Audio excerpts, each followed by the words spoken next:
Lanjut ya. Kalau kita sekarang masuk pada unsur drama, nah kita akan berbicara unsur ini sebenarnya ada unsur ekstrinsik, unsur intrinsik. Nah kalau yang saya akan sampaikan ini adalah unsur intrinsiknya. Unsur intrinsik ini termasuk pada unsur drama. Yang pertama, tema. Nah, tema ini apa? Tema adalah ide atau bahasan pokok,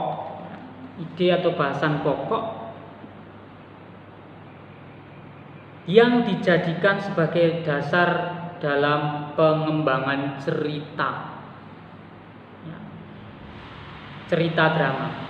Adapun kalau ada tema pasti ada judul ya. Kalau judul adalah identitas dari karya drama yang juga dapat menggambarkan cerita dalam drama.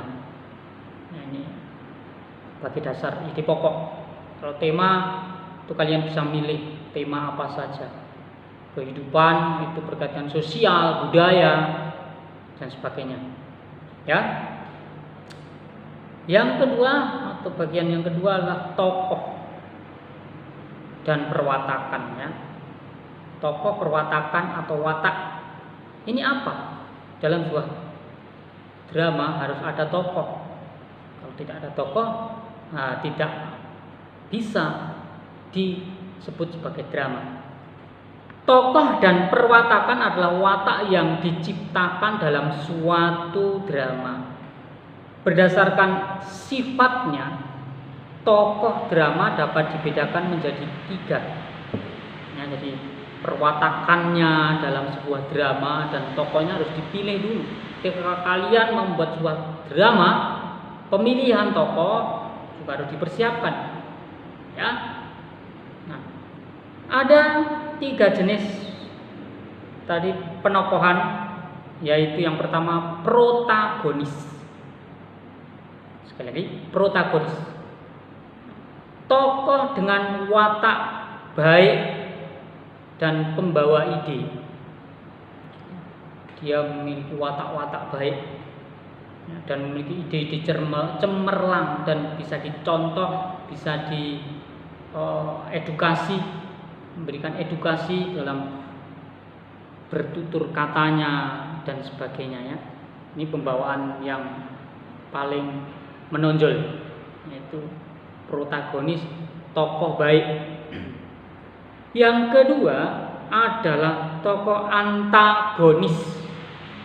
Nah, tokoh dengan watak jahat atau tokoh dengan watak tidak baik.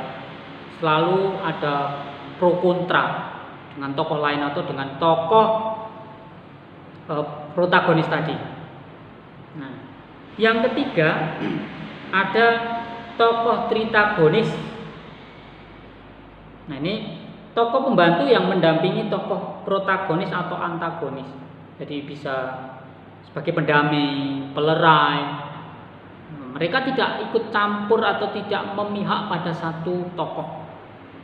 Nah, jadi di dalam suatu kesatuan drama, mereka ini tokoh ini sebagai pelengkap, pendamai, pendamping dan sebagainya. Yang bagian ketiga yaitu adanya dialog. Ya. Nah, dialog atau percakapan ini sangat penting dalam drama. Nah, dialog menjadi unsur yang menjadi ciri khas dan paling menonjol dalam drama. Ya.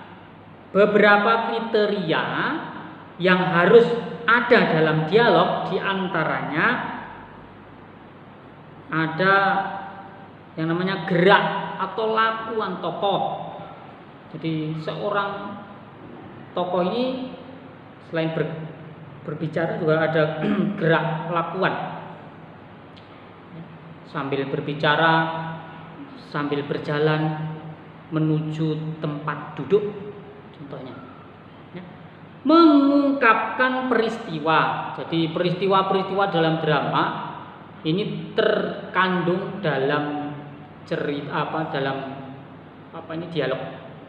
ya, mengungkapkan pikiran-pikiran tokoh, ide gagasannya ini melalui dialog atau percakapan.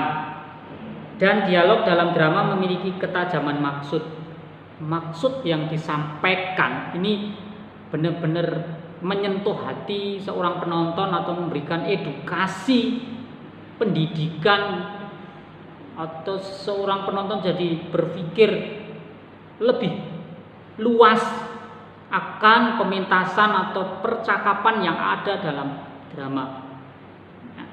Jadi menambah wawasan. Nah, ini penting dalam sebuah drama, percakapannya tidak biasa. Jadi nadanya, pembawaannya, ekspresinya ini masuk dalam percakapan dialog tersebut. Alur atau plot, alur atau jalinan cerita. Jadi apa itu? Alur adalah rangkaian peristiwa atau konflik yang dijalin sedemikian rupa sehingga dapat menggerakkan cerita. Jadi alurnya dibangun seperti apa menurut kalian? Mau seperti apa alurnya? Kan kalau kita berbicara alur, nanti kalau dibedah secara lengkap ada alur maju, alur mundur, campuran, ya. Nah, ini penting. Ya, kalian nanti bisa search di Google, bisa tentang alur ini lebih luas lagi. Saya akan menyampaikan secara dasarnya dulu ya. Nah, konflik ada di alur. Jadi pertama ceritanya biasa, semakin seru, sangat seru sekali. Nanti semakin turun dan ada penyelesaiannya. Nah, ini jangan sampai lurus datar aja. Sebuah drama juga harus ada pembangkit emosional seorang penonton. Kadang dibuat sedih, kadang dibuat senang, lucu kalau bisa, ketawa, boleh. Nah, ini terkandung dalam alur. Selanjutnya ada latar atau setting. Ya, latar atau setting. Nah, ini latar atau setting adalah keterangan mengenai tempat. Nah, saya satu persatu ya. Tempat itu di mana terjadinya cerita ini. Contoh tadi di gambar-gambar itu ada yang di ruang tamu, ada yang di sekolah, ya, ada yang di teras. Ya. Nah, ini penggambaran. Tentunya penggambaran latar kalau sebuah pementasan jadi dibuat sedemikian rupa bahwa panggung itu seperti di ruang tamu, berarti ada meja, ada kursi, ada jam dinding, ada kelengkapan yang lain. Nah, ini penonton akan ini tahu bahwa cerita itu ada di ruang tamu. Ya, penting. Tempat, kalau ruang, ruang. Ya. Terus ada waktu, bisa pagi, siang, sore, malam. Waktu bisa juga jam ya, atau pukul berapa kejadian terjadi.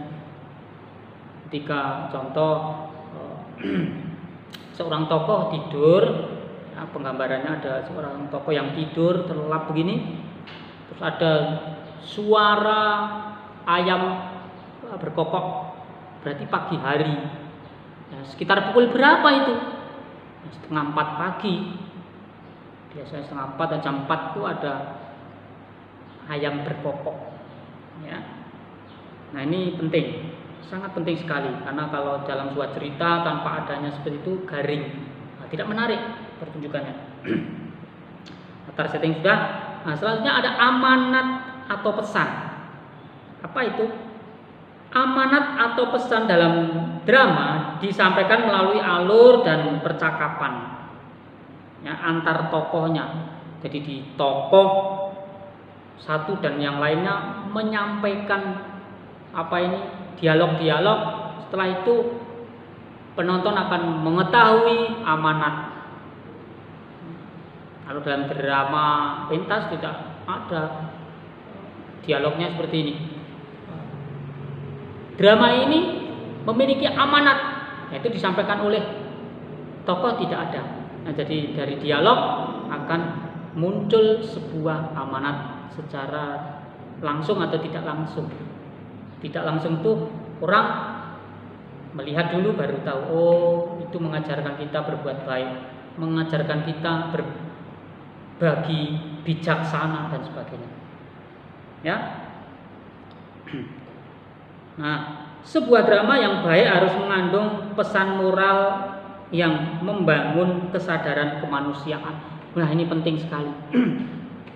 Kesadaran tentang kita semua atau manusia, khususnya saat ini ya, di dunia global yang luar biasa, teknologi yang pesat, diiringi sekarang ada banyak fenomena alam, fenomena sosial yang terus bergantian. Ini bisa kita tampilkan, bisa kita pentaskan dan menjadi nilai seni yang mengajak atau memberikan pengetahuan untuk orang lain, untuk orang banyak, untuk selalu waspada, selalu mempunyai rasa peduli.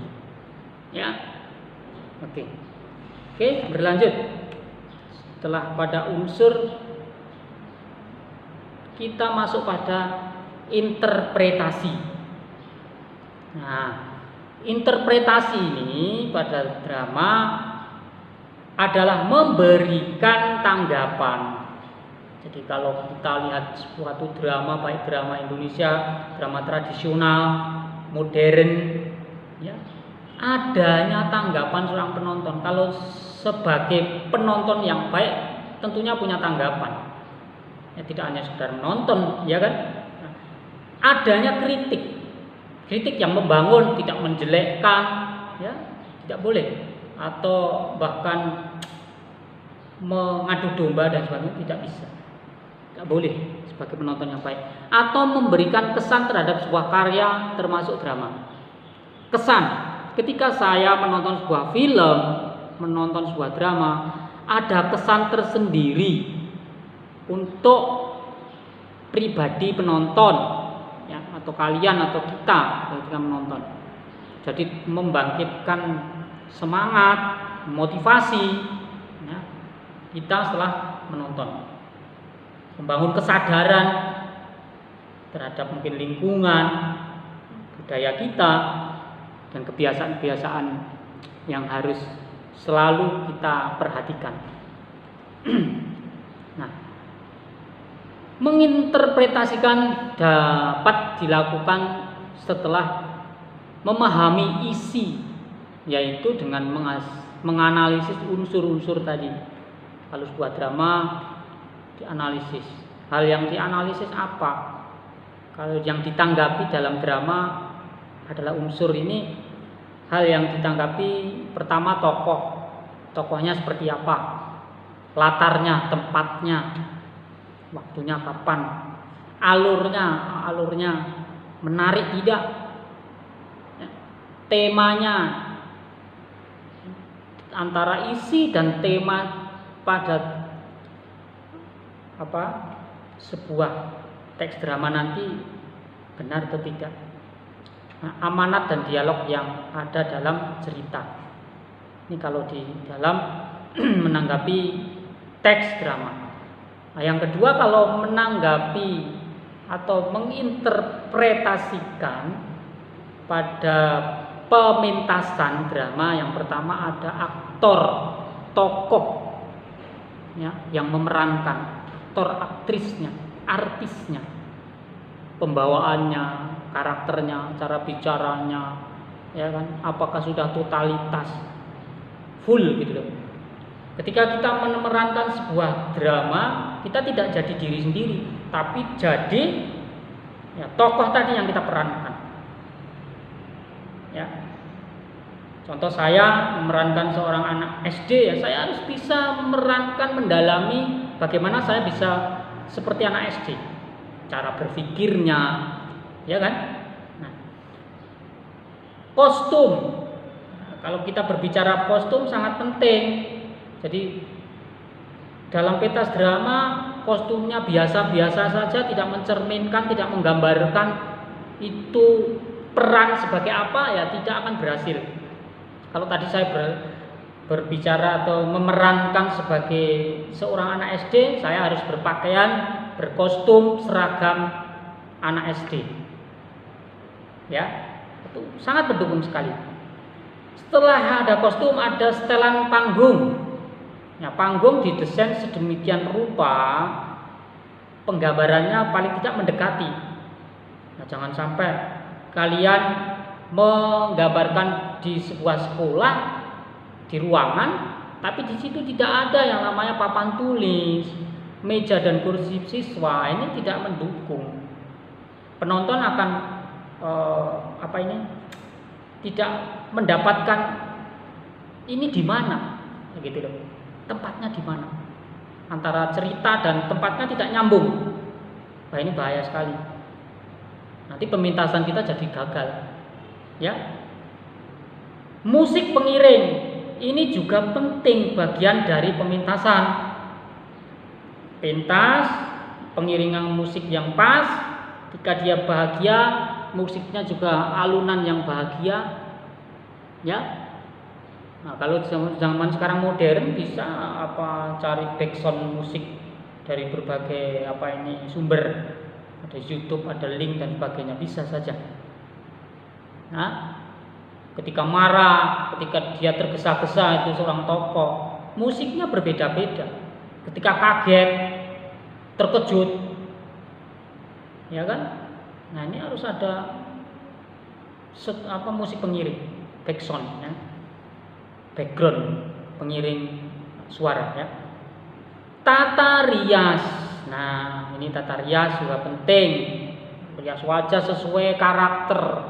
Ketika Bapak memerankan seorang kakek, harus saya bisa dirias seperti kakek-kakek. Ya, tadi di gambar yang tadi sudah saya tampakkan, ya, bahwa saya memerankan seorang ayah, seorang kakek. Ya gitu, dari kostumnya, dari wajahnya, dari rambut saya, di rias atau di tata sedemikian rupa agar pemeranannya totalitas. Ya. Penonton akan sangat senang atau berhasil menangkap. Oh, ini seorang kakek. Oh, ini seorang anak remaja. Oh, ini seorang preman contohnya. Maaf kata. Ya. Oke, yang selanjutnya adalah tata lampu. Nah, itu bisa saja sangat mendukung. Biasanya kalau drama pentas ini dipentaskan dalam kondisi agak gelap, ya, biar cahaya ini bisa menembus atau bisa memberikan cahaya kepada tokoh-tokohnya yang di sana sesuai dengan kondisi penceritaannya. Ketika sedih, warnanya apa? Ketika marah, contohnya warna merah. Ya. Kalau bahagia, warna terang. Ini sangat mendukung.